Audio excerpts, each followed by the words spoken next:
Oke, mungkin sebelum kita mulai, boleh pada on cam dulu yuk. Kita ceritain dulu virtual background kalian apa tuh. Dari aku dulu ya. Jadi, ya ini enak banget guys. Jadi ini namanya adalah Hakata Ramen. Ya, salah satu mereknya Hakata. Cuman walaupun sebenarnya mie instan ya judul virtual background-nya, tapi ya udah emang aku suka banget ramen. Salah satunya yang paling enak itu Hakata. Jadi kalian kalau misalnya punya rezeki untuk makan Hakata, karena Hakata tuh mahal banget. Jadi kayak kalau misalnya kalian punya rezeki makan Hakata, cobain dulu. Karena ini emang seenak itu. Apalagi si telurnya nih. Enak banget. Kalian harus cobain. Ada yang mau ceritain juga nggak mie instan kesukaan kalian? Siapa nih? PLL. Siapa nih PLL? Oh, Indomie. Oke, Indomie apa tuh? Indomie kan banyak. Geki Kara tuh apa ya? Itu nama ininya apa gimana? Pada suka ramen juga ya. Oh, Geki Kara tuh nama ramen. Ramen girl. Terserah aja deh si Cimeng. Iya, Saming juga enak sih. Geki Kara tuh yang ini, apa namanya? Eh, ramen instan gitu atau nama tempat?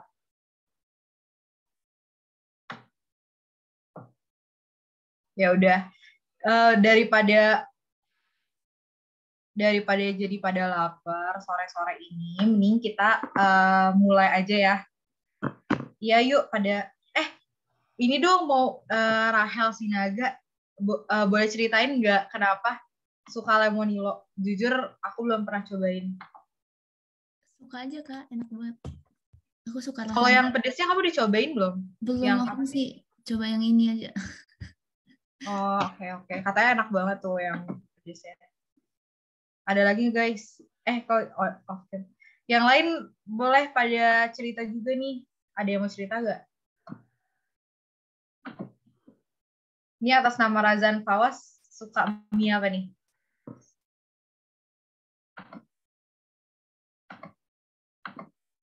Mukanya gede banget ya Allah, bisa ngasih nggak di spotlight?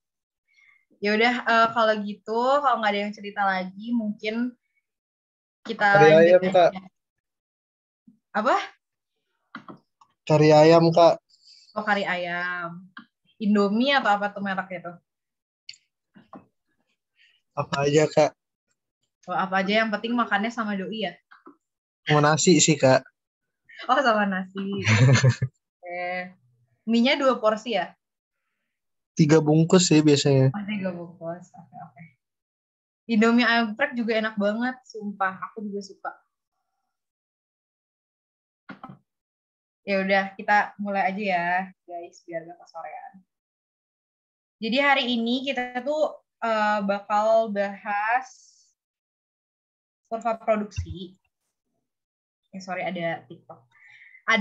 Kita hari ini bakal belajar kurva produksi, tapi kita nggak akan belajar semua teorinya. Jadi kan kalau untuk teorinya sendiri itu nanti kalian bakal belajar tentang apa aja sih yang dimaksud dengan input gitu. Terus kalian juga bakal belajar gimana caranya naikin produksi dan lain-lain gitu. Nah, tapi untuk materi produksinya itu kalian bakal ada juga nih kelas di Bersinar hari Sabtu besok. Jadi kalau misalnya kalian pengen tahu materi secara keseluruhannya, teorinya, itu kalian bisa ikut yang hari Sabtu. Nah, tapi hari ini aku bakal kasihnya untuk kurva-kurvanya dulu, karena untuk kurvanya aja itu tuh lumayan banyak dan susah ya kalau misalnya harus dihafalin satu-satu. Jadi, hari ini kita bakal bahas gimana sih cara ngebuat kurvanya dan gimana cara nginget bentuk-bentuk kurvanya kayak gitu.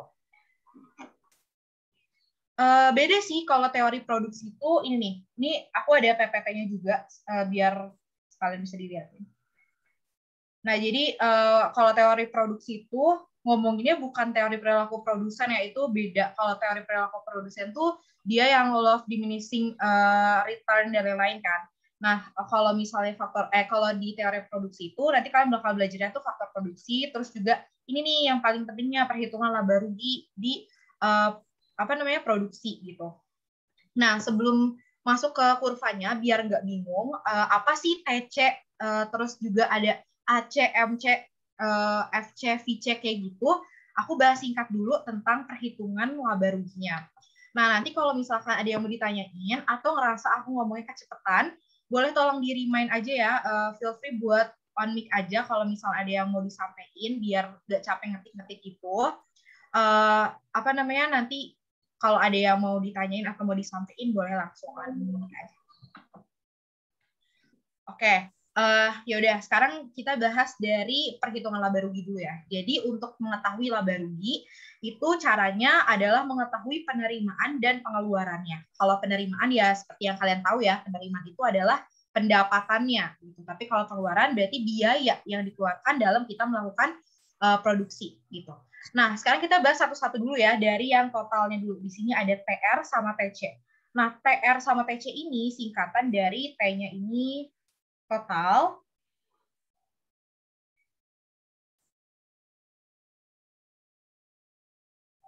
ini singkatannya adalah total.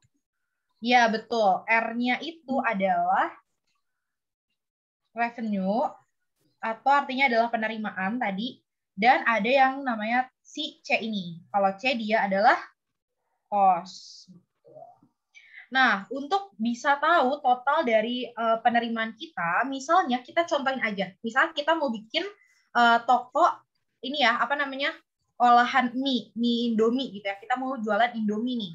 Indominya pakai kornet, pakai telur dan lain-lain. Nah, kalau misalnya kita mau jualan satu mangkok Indomie yang harganya adalah Rp5.000, berarti untuk tahu penerimaan dari kita jualan Indomie itu ya udah kaliin aja satu mangkoknya itu harganya 5.000 dikalikan berapa mangkok yang kita berhasil jual. Gitu. Jadi kalau mau menghitung total penerimaan, simpelnya adalah kaliin aja harga dari barang yang kita jual dikalikan dengan ada berapa banyak yang berhasil kita jual. Jadi kalau misalnya kita tadi jualan Indomie harganya 5.000, kita berhasil jual 5 mangkok, berarti kita penerimaannya 25.000. Kayak gitu. Jadi di sini tinggal dikaliin aja. Tadi udah ada yang jawab ya. P ini adalah si price. Sedangkan Q di sini adalah quantity atau kuantitasnya. Kuantitas. Kalau P itu adalah si harga. Jadi tinggal dikaliin aja. Jadi sebenarnya kalian nggak harus kayak ngafalin. Oh, TR itu P kali Q gitu. Kalian tinggal bayangin aja. Kalau misalnya kalian mau tahu penerimaan dari jualan Indomie, ya udah kalian aja ada berapa banyak barangnya dan harga satu barang itu berapa. Kayak gitu. Ada yang new nggak TR? Sebelum kita lanjut TC. Aman. Oke, aman ya. Sekarang lanjut ke TC-nya. Nah, kalau TC ini kan menghitung pengeluaran di saat kita menjual Indomie ya. Nah, berarti apa aja sih pengeluaran yang dikeluarkan kalau kita jualan Indomie?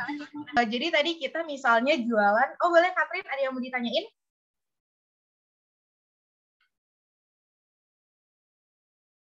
Oh enggak, pencet. Kita lanjut lagi. Jadi kalau misalnya kita mau menghitung biaya pengeluaran di saat kita menjual Indomie, yang kita hitung tuh apa sih gitu ya? Nah, yang kita hitung, kita tuh kalau misalnya mau jual Indomie itu butuh apa aja? Pertama kita butuh Indominya, ya kan? Kita butuh Indominya. Terus kita juga butuh telur misalnya. Terus tadi kita jualannya Indominya pakai kornet. Berarti ada kornet juga, gitu kan? Terus ada airnya. Terus juga kita butuh mangkoknya, kita butuh pancinya, kita butuh kompor, butuh garpu, gitu kan? Nah di situ kan banyak banget tuh pengeluaran yang diperlukan untuk bikin Indomie. Nah, dari pengeluaran itu kita bisa golongkan ke dalam dua jenis pengeluaran. Ada yang namanya FC atau singkatan dari fixed cost, ini yang fix, dan ada yang VC atau yang variable. Bedanya apa sih yang FC dengan yang VC? Ini jangan sampai kebalik ya. Kalau yang FC, dia itu yang fix. Dia itu yang tidak dipengaruhi dengan berapa banyak kita jualan Indomie. Misalnya, kita mau jualan Indomie 5 mangkok sama 10 mangkok, butuh kompornya beda atau sama? Sama-sama aja kan? Ya kompornya satu aja gitu. Nanti kan pada akhirnya juga kita bisa menghasilkan 10 mangkok gitu. Tapi beda sama variable cost. Kalau variable cost, dia itu yang dipengaruhi sama kuantitasnya. Contohnya kayak apa? Ya Indominya. Kalau kita mau jual 10 mangkok dengan yang 5 mangkok, pasti jumlah Indominya beda dong. Ya nggak? Ini Razan Fawas nge-unmute lagi. Maksudnya apa nih? Bentar. Chat lagi ya. Oke, lanjut. Jadi kalau misalnya yang fixed cost, dia yang tidak dipengaruhi dengan key, tapi kalau variable cost, dia yang dipengaruhi sama jumlah key-nya. Gitu. Contoh yang lain apa sih? Contoh yang lain kayak gasnya. Gasnya itu masuk ke variable cost. Kalau misalnya jualan Indominya cuma 1 mangkok, pasti lebih. Oh, di live audio. Oke. Apa namanya? Kalau misalnya Indominya jual 1 mangkok, pasti lebih dikit dong pakai gasnya dibandingkan kalau jualnya 10 mangkok kayak gitu. Terus ada pertanyaan lagi nih, gimana kalau misalnya ngomongin tenaga kerjanya? Kokinya nih untuk bikin Indomie, dia itu gajinya masuk ke variable cost atau ke fixed cost? Coba ada yang mau bantu jawab gak kira-kira tenaga kerjanya nih si chefnya ini dia masuknya ke fixed cost atau ke variable cost? Fix. Kenapa tuh? Fix. Karena mempengaruhi. Oke, ada yang fix, ada yang variable ya. Nah, sebenarnya si koki ini dia masuk ke fix ya. Karena gini, kenapa dia masuk ke fix? Karena kalau misalnya kita jualan Indomie, terus kita punya 1 tenaga kerja untuk bikin Indominya. Terus kalau misalnya di hari itu, dia itu cuma bisa jual 10 Indomie, sama waktu dia suatu hari dia jualnya sampai 15 mangkok Indomie, pada akhirnya dia dibayarnya sama kan, setiap bulannya dia dibayarnya sama, nggak akan ngaruh dia mau berapa banyak gitu. Kalaupun nggak laku nih 1 hari nggak ada yang beli, ya dia tetap digaji gitu kan. Jadi si tenaga kerja ini dia masuk ke dalam fixed cost. Nah terus gimana nih Kak kalau misalnya ternyata kita jualan Indomie bisa sampai 100 mangkok? Gak mungkin dong yang bikinnya itu cuma 1 orang, pasti kita butuh banyak tenaga kerja lagi tambahan gitu. Nah, jadi untuk si fixed cost ini, dia itu akan tetap untuk jangka waktu tertentu. Jadi bukan berarti selamanya kita itu nggak akan nambah biaya di fixed cost-nya. Itu suatu hari kita bakal mengeluarkan fixed cost lagi.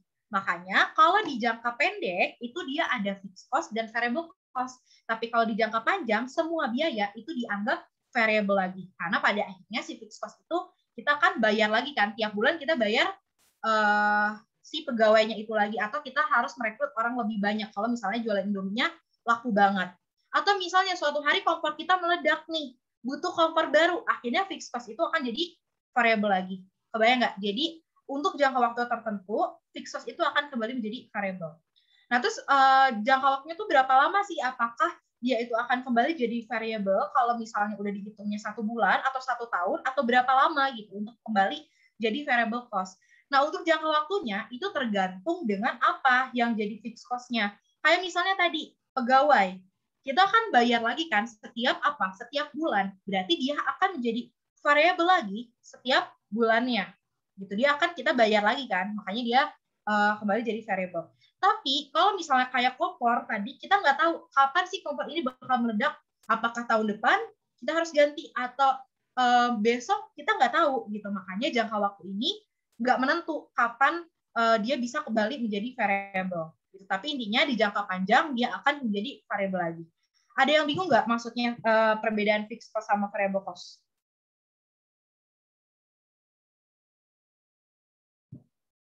Aman ya? Aman. Oh, masih bingung nih Catherine. Winda juga. Boleh ditanyain lagi. Cara bedainnya gimana? Oke, jadi gini. Kalau si variable cost, dia itu biaya yang dipengaruhi sama key. Oke, boleh. Bentar. Jadi kalau si variable, dia itu dipengaruhi key. Jadi dia berubahnya, maaf Ayu, aku lombatin aja. Jadi dia itu si variable cost, dia itu berubahnya karena key-nya itu bertambah. Tadi misalnya kita mau menghasilkan 5 mangkok Indomie sama 1 mangkok Indomie, pasti harus bertambah dong variable cost-nya, ya kan?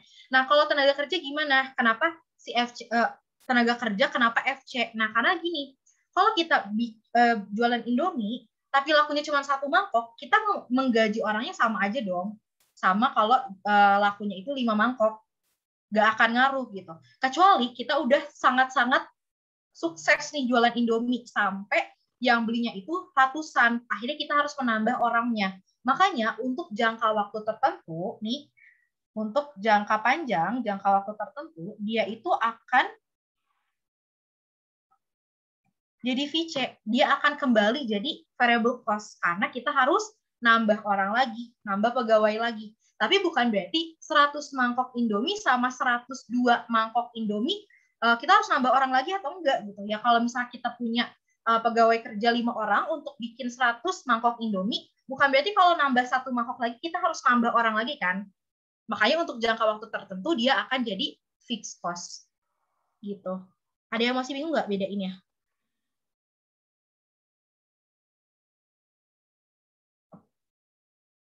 Oke. Aman ya? Jadi kalau misalnya jangka pendek, dia itu ada FC sama VC, tapi kalau di jangka panjang, dia akan jadi variable cost lagi. Gitu. Kalau misalnya kita butuh tambahan, atau misalnya rusak gitu barangnya, akhirnya kita harus beli lagi. Itu untuk PC sama TR ya. Sekarang kita lanjutnya ke ARAC dulu ya, sebelum kita ke MC dan MR. Nah, di sini ini singkatan dari average atau rata-rata. Jadi kalau kita lihat AR berarti kita menghitung rata-rata dari penerimaan, tapi kalau AC berarti rata-rata dari pengeluaran gitu.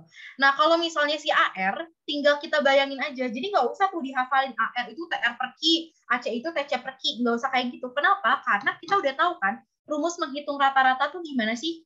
Misalnya kalau misalnya di matematika kita menghitung rata-rata berat badan anggota kelas misalnya. Nah, gimana caranya menghitung rata-rata anggota kelas berat badannya? Ya udah jumlahin aja si A berapa, si B berapa, si C berapa dibagi dengan berapa orang yang ada di kelas tersebut. Gitu kan ya untuk menghitung rata-rata berat badan. Nah, sama juga sama kayak di ekonomi. Kalau kalian ketemu sama rumus average atau rumus rata-rata, pasti rumusnya itu adalah totalnya dibagi dengan banyak jumlahnya gitu. Jadi untuk menghitung AR, untuk menghitung rata-rata penerimaan, ya udah totalin aja penerimaannya dibagi dengan jumlah barangnya yang berhasil kita jual tadi. Nah, TR-nya tadi kita udah belajar ya, TR itu adalah si P kali Q-nya gitu. Jadi dihitung TR-nya dibagi dengan Q. Itu jadi rata-rata penerimaan.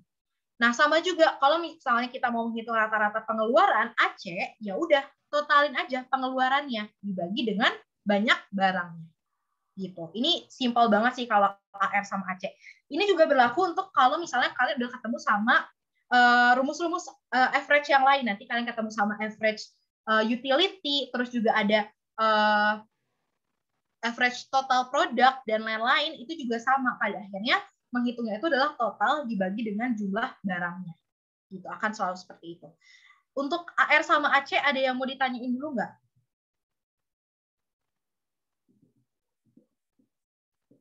Oke, aman ya. Lanjut ke MR sama MC. Ini aku hapus ya yang ininya. Biar nggak pusing. Nah, kalau si M di sini artinya adalah marginal. Ini kalian bakal sering ketemu juga di ekonomi. Ada marginal propensity to consume, marginal propensity to saving, terus juga nanti ada marginal product, marginal utility, dan lain-lain. Pokoknya marginal itu artinya adalah tambahan. Gitu. Jadi marginal adalah artinya tambahan. Nah, kalau MR berarti dia kan marginal revenue atau tambahan penerimaan. Kenapa sih penerimaan ini bisa bertambah? Ya kayak tadi misalnya kita itu jualan 5 mangkuk Indomie gitu kan. Nah, kalau misalnya kita berhasil nih menjual 1 tambahan mangkok, kira-kira tambahan penerimaannya itu berapa sih?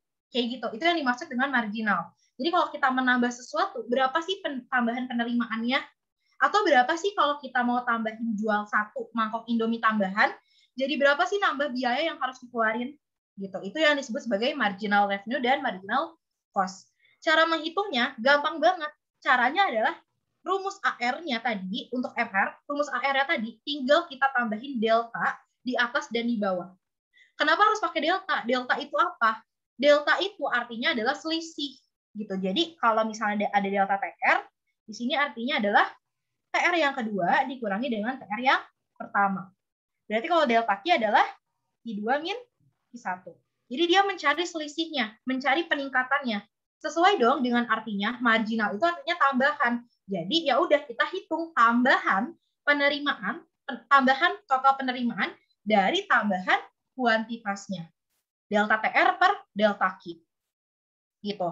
Nah, si MC juga sama, rumus AC-nya tadi tinggal kita tambahin delta di depannya. Jadi kalau misalnya kalian ketemu sama rumus marginal, apapun itu nantinya, misalnya kalian ketemu sama MU, ya udah MU itu pasti delta TU per delta Q. Kalian ketemu MP, udah pasti dia delta TP per delta Q. Akan selalu seperti itu. Jadi totalnya, tapi harus ada deltanya kalau misalnya mau marginalnya. Tapi kalau average dia langsung TU per Q. Berarti kalau AP dia TP per Q kayak gitu. Ada yang mau ditanyain nggak sampai sini untuk yang marginal?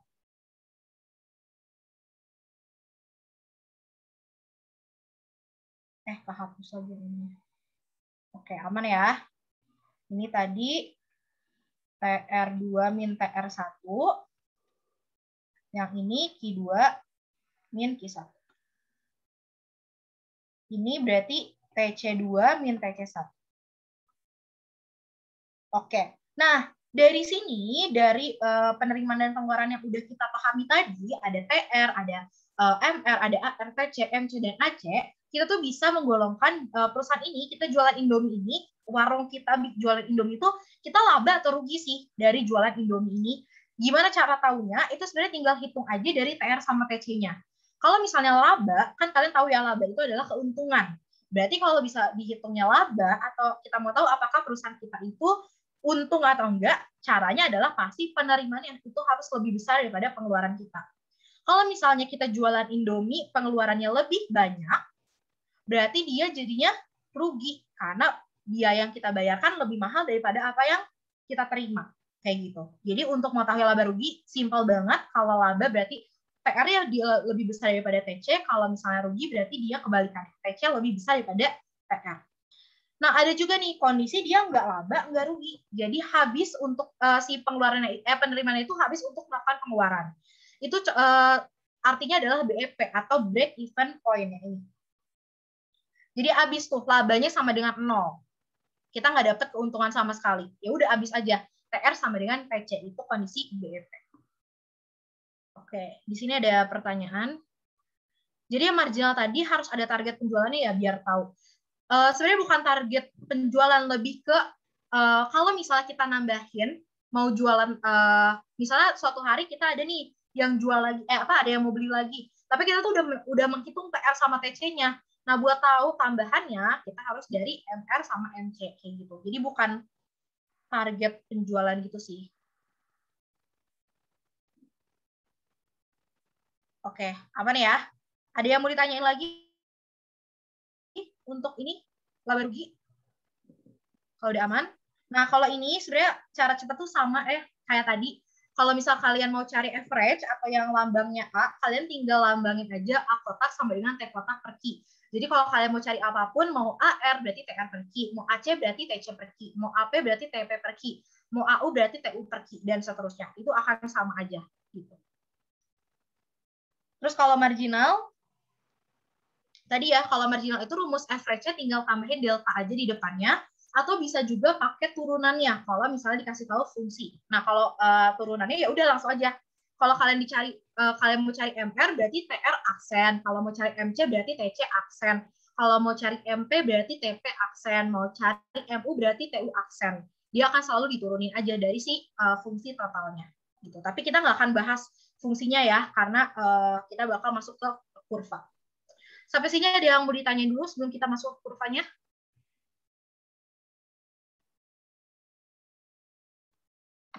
Oke, aman ya. Sekarang kita masuk ke pembuatan kurvanya. Nah, ini ya, kurva-kurvanya itu ada banyak. Jadi, biar gampang, kita bikin manual aja. Nanti kalau ada yang bingung, ditanyain ya.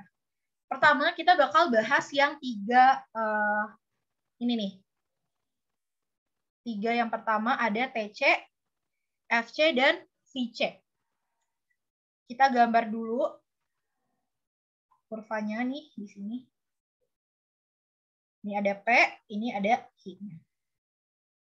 Nah, sekarang kita artiin dulu ini ya, TC itu kan tadi rumusnya apa? TC itu rumusnya adalah biaya yang fix ditambah dengan biaya yang berubah, ya kan? Biaya yang tetap ditambah dengan biaya yang selalu berubah sesuai dengan Q-nya. Nah, kita gambarin satu-satu dari yang FC dulu ya, dari FC. Nah, kalau FC misalnya tadi kita mau jualan Indomie, biaya fixnya itu dia ada, ini contoh aja ya, fix cost-nya misalnya ada 3.000. Ini biaya yang tetapnya, itu ada 3.000. Berarti kita bisa contoh ini, kalau Q-nya 1, berarti berapa tuh? FC-nya? Ya 3.000. Iya, betul. Karena kan dia tidak dipengaruhi. Kalau Q-nya 2, ya sama. Dia juga bakal 3.000. 3.000. Iya, karena kan dia tidak dipengaruhi, kan? Dia fixed cost. Jadi dia sama aja terus.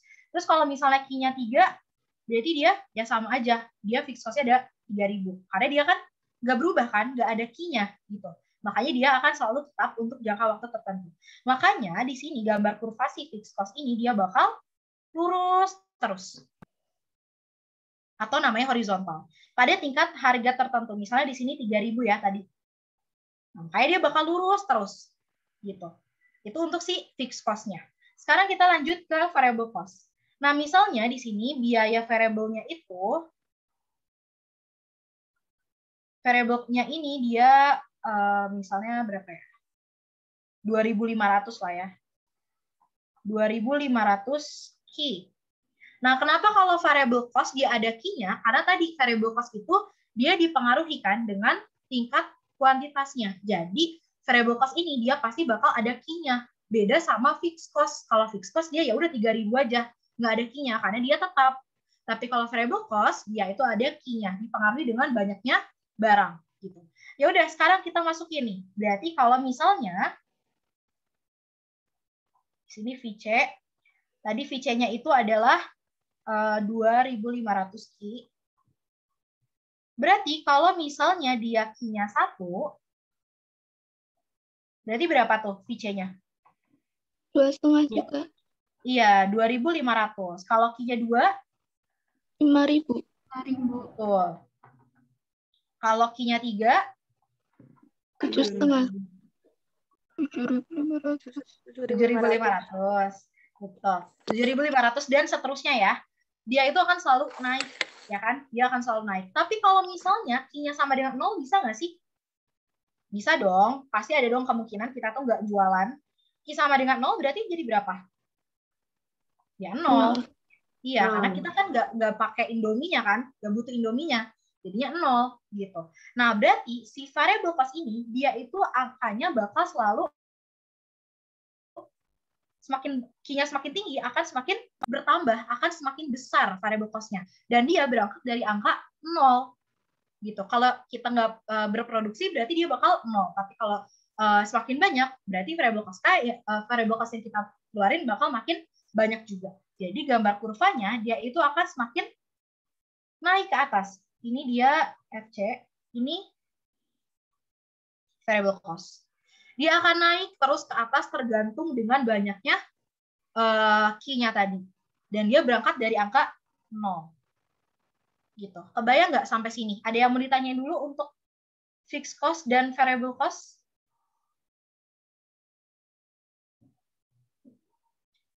Oke, aman ya? Bisa ya bedain antara fixed cost dengan variable cost. Nah, sekarang kita lanjut ke yang ketiga, itu adalah si TC-nya. Nah, TC-nya dia jadi gimana tuh bentuk fungsinya? Dia itu bentuk fungsinya jadinya 3.000 tambah 2.500 Q. Yang ini adalah si fixed cost-nya, ini yang variable cost-nya. Gitu. Jadinya 3.000 ditambah 2.500 Q. Langsung kita masukin. Kalau misalnya Q-nya 1, berarti berapa tuh? TC-nya jadinya 3.000 ditambah 2.500, ya kan?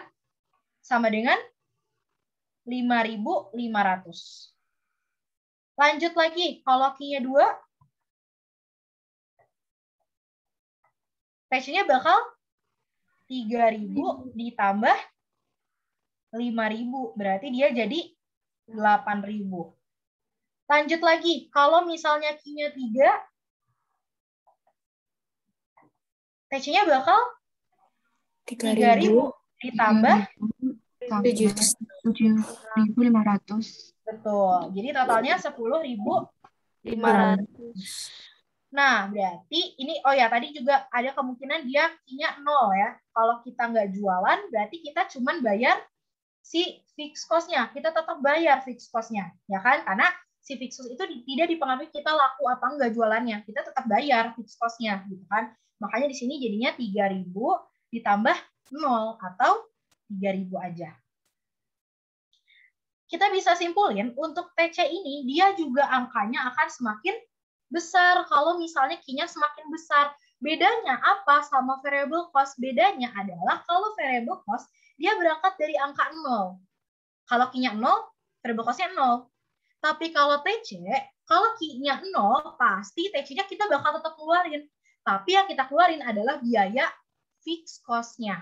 Karena di sini fixed cost-nya 3.000, maka gambar TC-nya dia itu akan naik terus, tapi berangkat dari angka 3.000. Jadi dia dari sini. Gitu. Ini si TC-nya.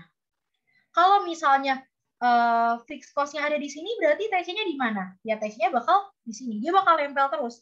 Kalau misalnya FC-nya ada di sini, ya TC-nya bakal di sini.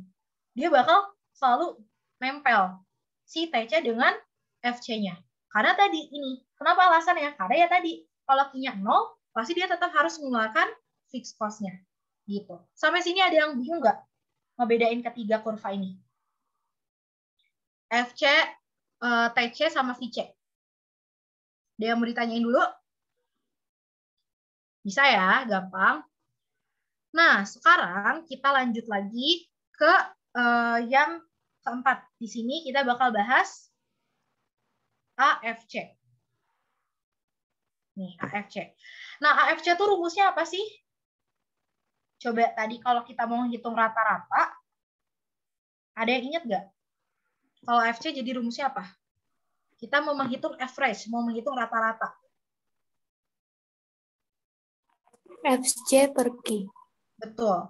FC per Q atau bisa juga ada soal yang menyebutnya ada T-nya ya, depannya TFC per Q. Sama aja ya, mau TFC, mau FC doang, itu juga sama aja. Jadi rumusnya bisa TFC per Q atau FC per Q, itu bakal sama aja. Nah, karena rumusnya seperti ini, dia itu berarti semakin turun. Karena bisa makin turun, kita contohin aja. Tadi kita punya FC-nya itu sebesar 3.000, ya kan? Berarti kalau Q-nya 1,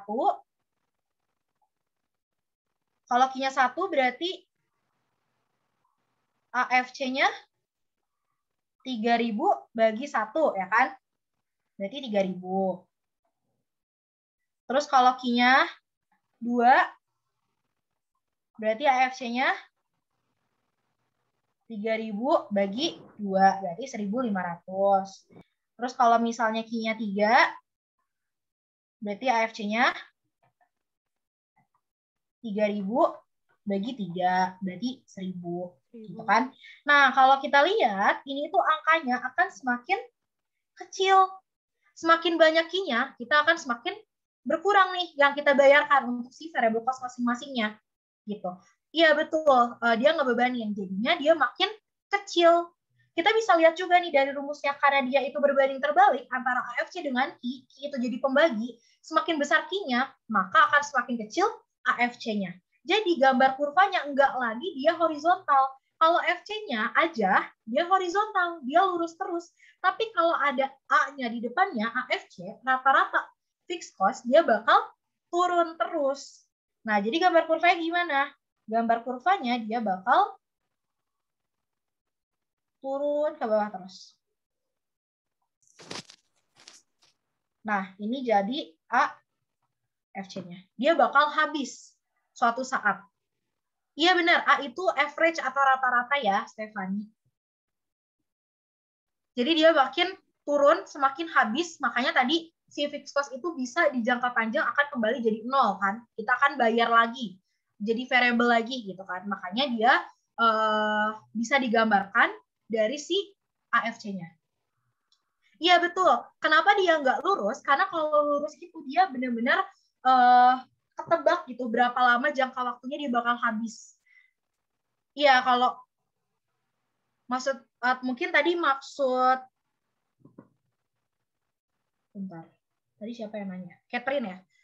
Tadi maksud Catherine kenapa Bangkok nggak turun ke bawah gitu kan ya? Karena kalau turun ke bawah terus itu jadinya kebalik dan maksudnya gimana ya? Dia tuh turun terus ke bawah tapi dia tuh nggak menggambarkan kalau dia tuh semakin landai kurvanya. Harusnya dia akan semakin landai atau akan semakin lurus gitu. Ini ke bawah tuh lurus terus ke bawah gitu. Tapi semakin rendah.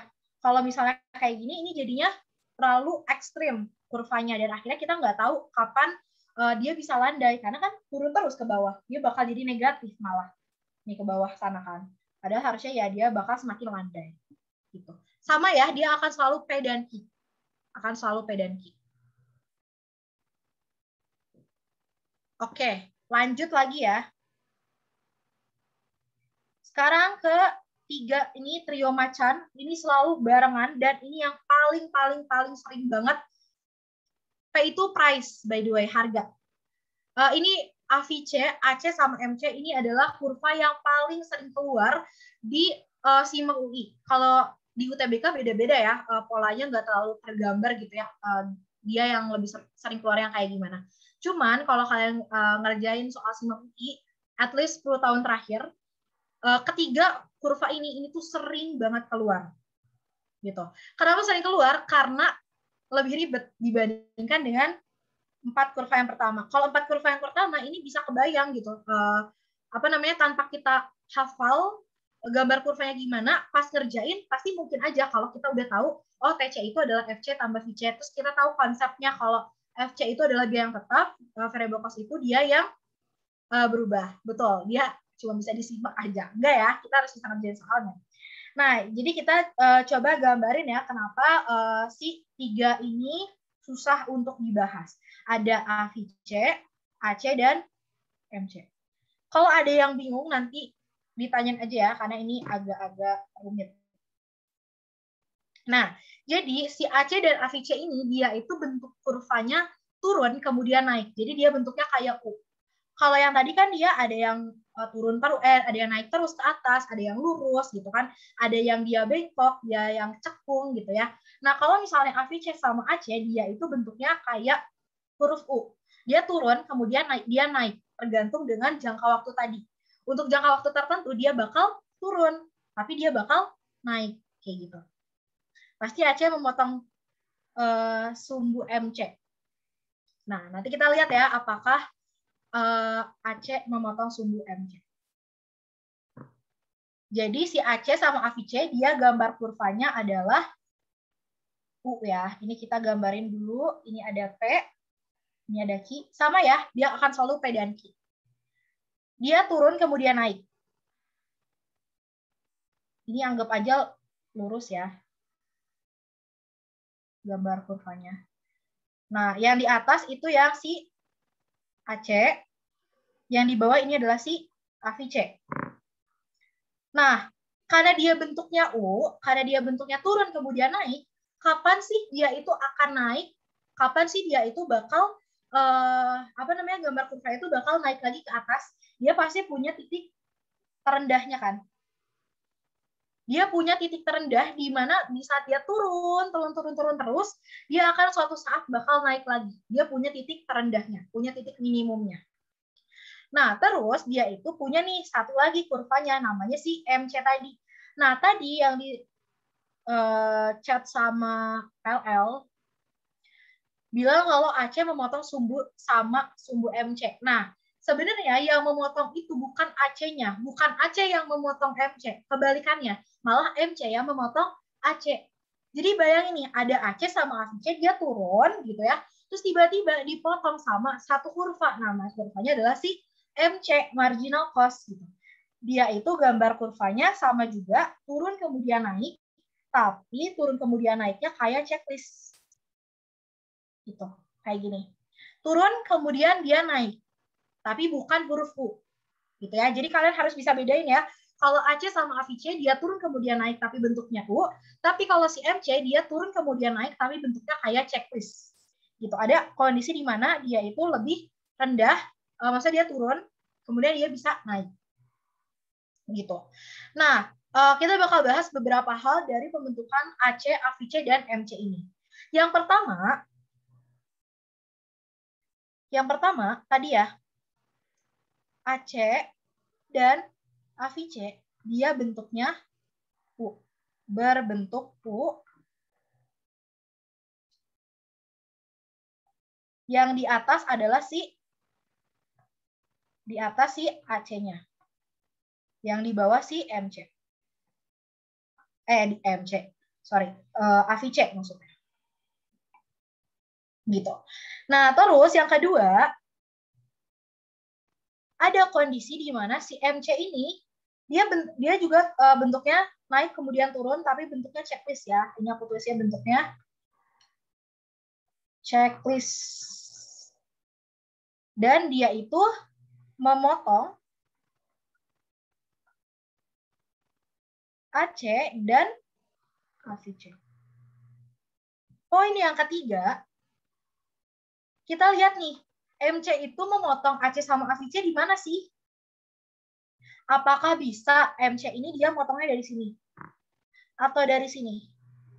Bisa nggak kayak gitu? Nggak bisa. Jadi dia itu, si MC itu akan selalu memotongnya di titik minimumnya AVC dan AC. Jadi MC akan memotong kurva AVC dan AC di titik minimumnya masing-masing. Jadi kalau kita tulis, si MC ini dia akan memotong AC dan AVC di titik minimum masing-masing. Nah, sampai sini pasti bakal muncul nih pertanyaan, apakah si MC ini dia motong AVC sama AC ini barengan atau enggak sih? Apakah kondisi terendahnya AC sama AVC ini tuh selalu barengan? Kan kalau kita lihat di sini kayak barengan ya, tapi sebenarnya dia itu nggak akan barengan. Kenapa? Karena bentuk kurva yang dia bentuknya checklist tadi, nggak mungkin dong dia bisa, bayangin aja kayak satu orang, nih si MC ini satu orang, tapi dia ada di dua titik yang berbeda. Nggak mungkin dong, dia pasti ada di satu titik yang masing-masing. Dia ada di mana dulu? Ada di titik minimumnya AVC atau ada di titik minimumnya AC dulu? Pasti dia akan ada di titik minimumnya AVC dulu. Kenapa? Karena dia bentuknya checklist. Nggak mungkin dia itu turun gitu ya, terus dia naik, tapi tiba-tiba ada di atas dulu, baru dia lanjutin dari bawah. Nggak mungkin kan? Pasti dia bakal kena duluan itu ke AVC. Baru dia naik lagi, naik, ketemu sama AC-nya. Gitu. Ini si AVC, ini AC-nya. Ini MC. Gitu. Jadi, si MC ini, dia tidak akan memotong AVC sama AC itu barengan. Pasti MC ini dia akan memotong AVC dulu, baru nanti ketemu sama AC. Gitu. Jadi kalau kita tulis MC tidak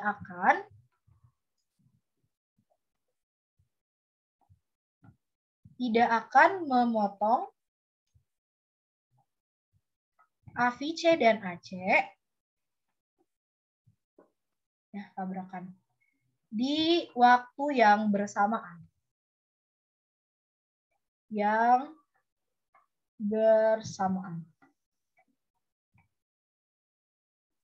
Ada pertanyaan? Bentar.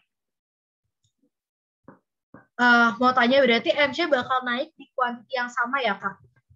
Maksudnya gimana tuh, Catherine?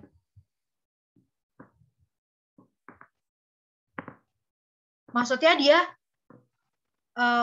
si ini ya? Bentar. MC bakal naik di kuantiti yang sama.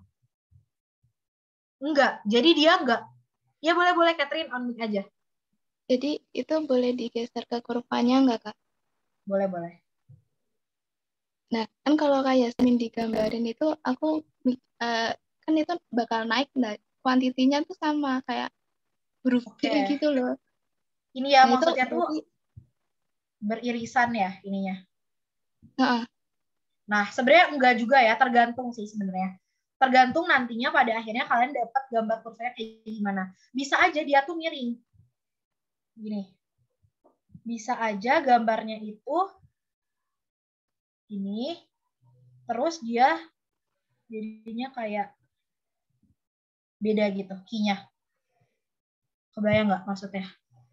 Jadi bisa aja dia nggak beririsan. Ini titik key-nya, yang ini titik key-nya ini.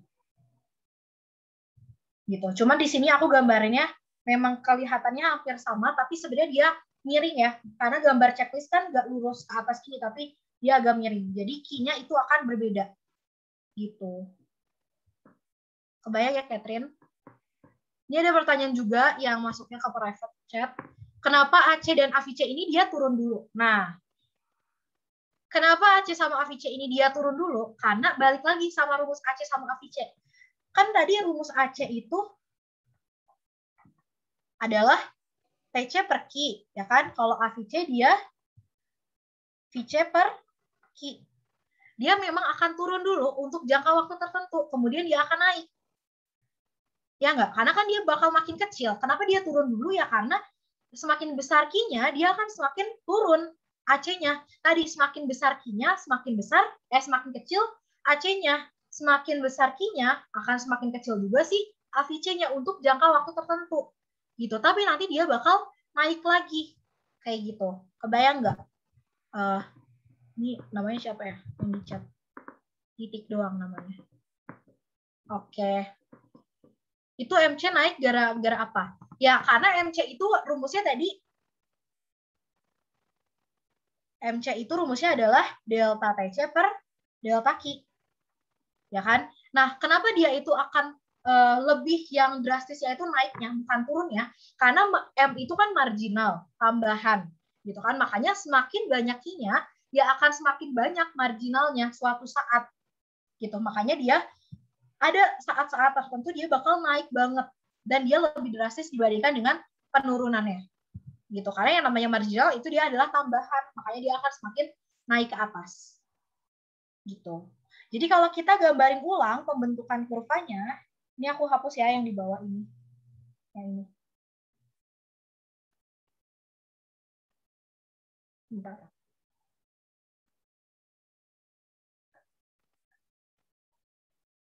Betulnya kalau ada yang mau ditanya lagi, tanya aja ya.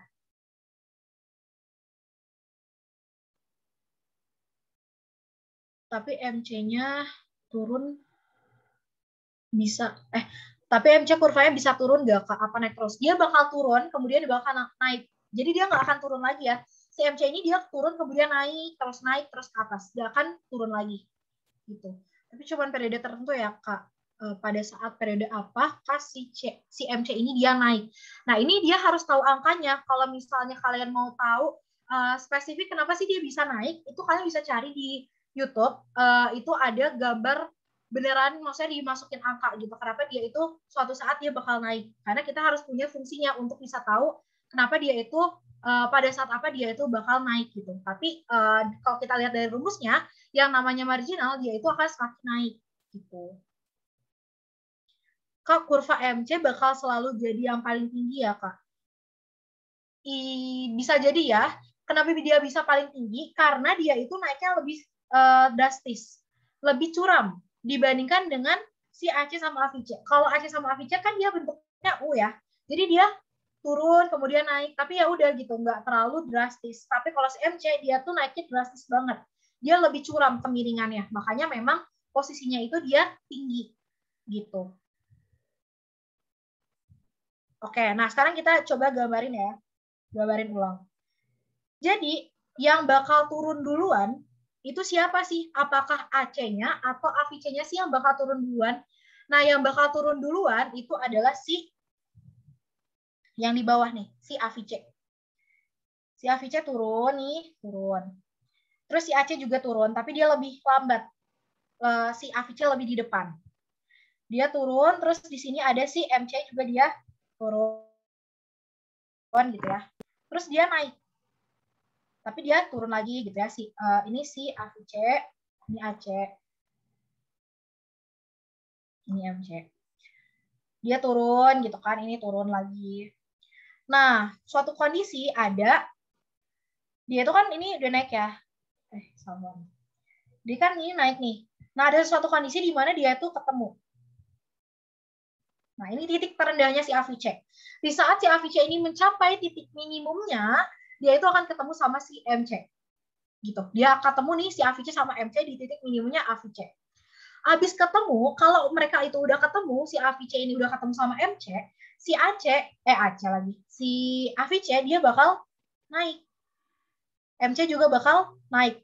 Dan kelihatan ya di sini si AC itu dia naiknya lebih drastis dibandingkan dengan si AVC. Si AC dia turun aja terus, dia lebih turun, dia masih turun kan.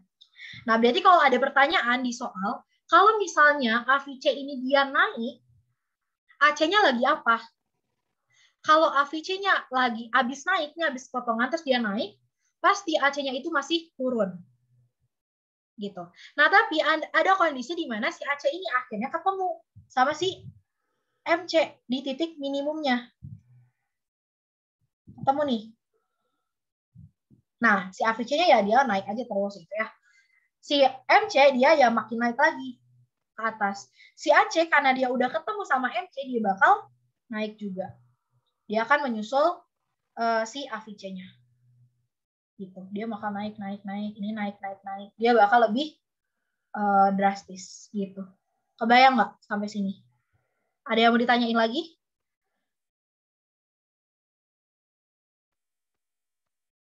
Kenapa MC naiknya lebih drastis? Karena ya tadi, dia itu kan tambahannya lebih jelas dibandingkan dengan si AC sama AVC. Kalau si AVC ini sama AC, dia itu rata-rata. Jadi kalau rata-rata, dia itu lebih landai dibandingkan dengan tambahan. Kalau tambahan itu dia lebih jelas, makanya dia lebih stagnan. Lebih signifikan perubahannya. Dia lebih drastis ke atas terus. Tapi kalau misalnya rata-rata, dia itu ya rata-rata gitu kan, dia nggak per satu unit, makanya dia kurang signifikan, dia lebih landai dibandingkan dengan peningkatan dari si MC. Jadi AVC naik, AC menuju titik terendah gitu ya Kak?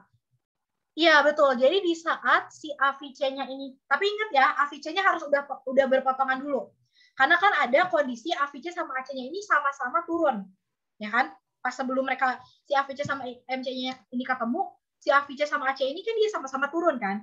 Tapi kalau AVC-nya udah ketemu sama MC, si AVC ini dia udah naik duluan, tapi AC-nya dia masih turun. Gitu, kebayang nggak? Jadi kalau ada pertanyaan, setelah MC ini ada juga ya di soal simak, setelah MC berpotongan dengan AVC, apa yang terjadi? Oh, yang terjadi adalah AVC-nya dia naik, MC-nya dia naik, AC-nya dia masih turun. Gitu. Jadi bukan berarti dia itu di satu saat yang bersamaan, karena masih banyak tuh orang yang jawab waktu ngerjain soal simak itu, dia jawabnya karena menganggap bahwa AC sama AVC ini tuh berpotongannya barengan. Jadi anggapannya, oh kalau misalnya MC udah berpotongan sama AVC, AVC-nya kan bakal naik. Nah, AC-nya juga naik, padahal belum tentu kan. Kan MC-nya masih di bawah, belum ketemu sama AC. Jadi AC-nya masih turun dulu untuk beberapa waktu sampai akhirnya AC-nya mencapai titik minimum. Gitu. Dan jangan sampai kebalik ya, bukan MC-nya yang mencapai titik minimum, tapi MC yang memotong AVC dan AC di titik minimumnya masing-masing. Bukan MC-nya yang di titik minimum. Itu salah. Gitu. Oke, ada lagi yang mau ditanyain untuk semuanya? Ini sebenarnya udah habis untuk kurvanya. Kalau misalnya ada yang mau ditanyain, mungkin aku kasih waktu dulu ya untuk pertanyaan. Kalau misalnya kalian lebih pengen lihat yang lebih real gitu ya, penggambaran kurvanya, kalian cari aja di YouTube, ada namanya production curve. Itu dia masukin pakai angka beneran, jadinya lebih kebayang untuk pembentukan AC, AVC, dan MC. Gitu. Kenapa dia bentuknya kayak gitu. Oke, kalau misalnya nggak ada yang ditanyain lagi, boleh send chat ya, di chatnya angka 1. Aku hitung mundur ya. Ini ada yang ngechat juga nih.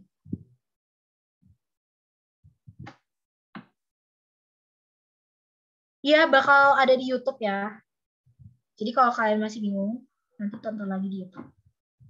Jangan lupa subscribe ya guys. Oke, karena udah pada nggak ada yang ditanyain lagi, mungkin dari aku sekian untuk pertemuan hari ini. Sebelum live nanti kita bakal ada foto dulu, cuman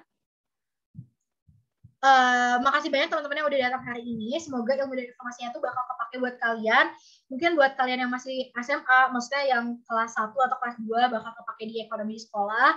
Atau buat teman-teman semua yang bakal ikutan UTBK, ujian mandiri, KSI, UI, GM, dan lain-lain gitu. Jadi kalau misalnya kalian ada yang masih bingung, nanti boleh ditonton ulang lagi videonya ada di YouTube Bersinar. Atau kalian juga bisa ikut lagi kelasnya Bersinar tentang teori produksi ini ada di hari Sabtu ya guys, itu ada ngebahas tentang konsumsi dan juga produksi. Jadi jangan lupa untuk ikutan lagi. Tapi nanti tutorialnya gak sama aku ya, nanti ada dari Lucky sama Adila buat ngejelasin tentang teori produksinya. Nah sebelum kita live, boleh pada on cam dulu yuk, kita foto dulu.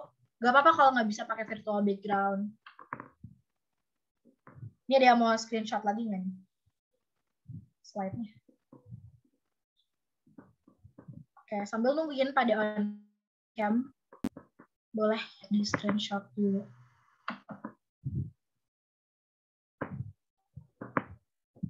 Oke, aku matiin ya share screen. Ada lagi yang mau on cam? Ini dari operasional ada yang bisa ini enggak? Screenshotin.